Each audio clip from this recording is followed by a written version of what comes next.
Elon Musk has made a habit recently of losing beefs with astronauts. The egomaniac can't help but beef with people on Twitter, this time calling Senator and former astronaut Mark Kelly a traitor for visiting Ukraine. Here's Elon Musk putting his foot in his mouth last night on Bret Baier. You give it out, in other words. Democratic Arizona Senator Mark Kelly posted on X about his trip to Ukraine to push for continuing to send U.S. weapons and support there, and you posted that he was a traitor.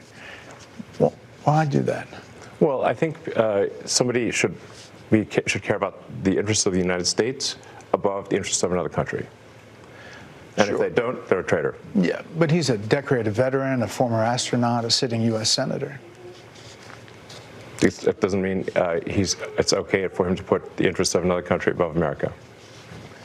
Obviously, there are some Republicans who think supporting Ukraine is the right thing still, but there is a battle back and forth about how that... I don't understand how visiting a country that's at war with Russia can be considered traitorous to the United States. The U.S. has presumably given Ukraine hundreds of billions of dollars worth of military aid, and despite being treated very badly by Trump and his people in the White House, Zelensky is still our ally, so visiting Ukraine as a sitting U.S. senator is still within the purview of American interests. Just left Ukraine. What I saw proved to me we can't give up on the Ukrainian people. Everybody wants this war to end, but any agreement has to protect Ukraine's security and can't be a giveaway to Putin. To which Elon Musk replied, "You are a traitor." Of course, Senator Kelly wasn't going to take that laying down. Traitor?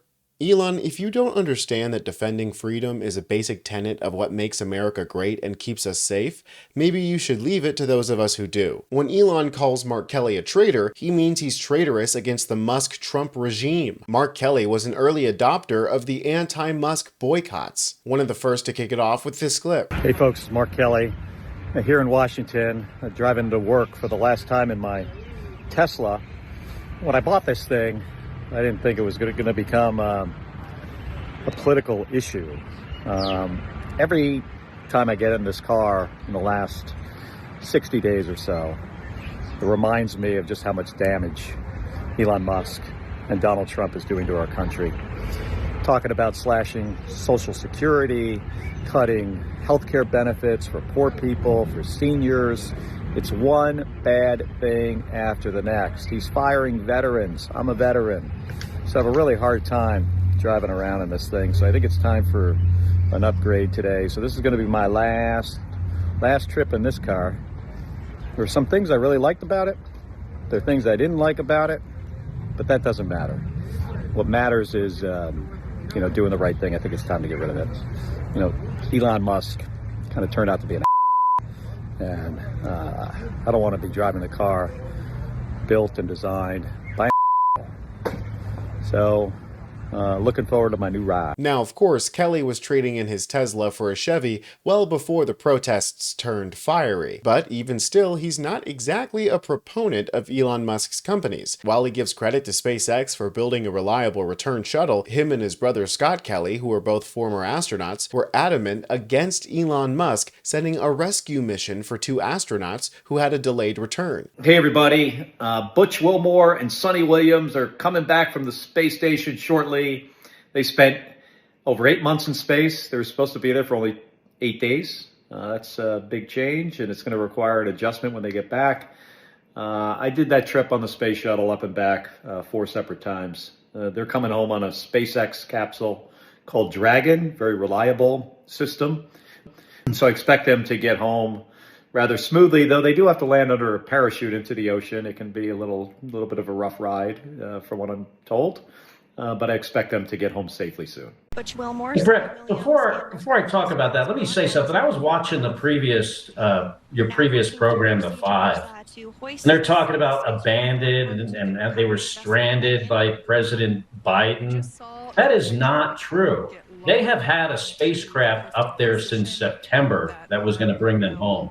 They've always had a ride home, and the decision to keep them up there had nothing to do with politics. It was just the fact that you need crew members to operate the space station. And they were the 2 that were there, and you had to send up a vehicle with 2 empty seats. So the safest thing to do was to just leave them there. But they weren't stranded. They always had a ride home. Now, That was 2 strikes against Kelly in Elon's book, and then after visiting Ukraine, who Musk claims committed a cyber attack against his company, well, Mark Kelly officially found himself on Elon's shit list. And that's what prompted Elon to go on Bret Baier and make an absolute fool of himself. It doesn't mean it's okay for him to put the interests of another country above America. Obviously, there are some Republicans who think supporting Ukraine is the right thing still, but there is a battle back and forth about how do you think it comes to an end?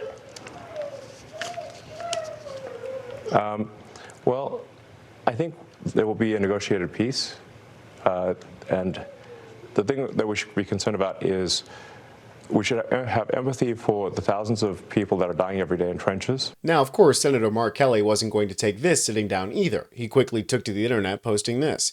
Still going with the traitor line, Elon? You still don't get it. Supporting our allies and defending democracy makes our country safer.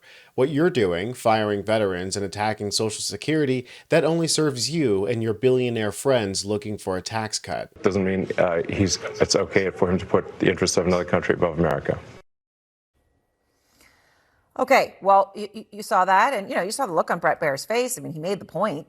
Musk faced widespread criticism for calling Senator Kelly a traitor, which he did on Twitter, in response to a thread where Kelly said it's important for the United States to stand with Ukraine and that any deal to end the war, quote, can't be a giveaway to Putin. Senator Kelly is now out front. As you just heard Bret Baier report, he does sit on the Armed Services and Intelligence Committees. He is a retired Navy captain. And Senator Kelly, here we are. You heard what Elon Musk said, defending, calling you a traitor, making his explanation. At this point, what do you say? Well, I don't even know if he deserves a response, but what I will say is that I've spent an entire career standing up for our country, defending our country, flying in combat over Iraq, flying in space on the space shuttle, serving in the United States Senate. My entire life has been about serving this country. And I always stand with the best interest of our nation. And I will tell you this, Aaron, standing with our allies and standing up for democracy is in the best interest of the United States. And when you consider, who is Elon standing with at this point? A bunch of billionaires? It seems to me that some folks in the administration sort of switch sides here. I would put Elon at this point in the category of being much closer to Russia. Absolutely. If Elon is calling Kelly a traitor for going to Ukraine, that definitely implies that he thinks that the U.S. is aligned with Russia, or at least he and Trump personally are. This should raise red flags for everybody. But honestly, at this point, how many more red flags can you get? I'm Tony Hinderman with Really American, and I'll catch you next time.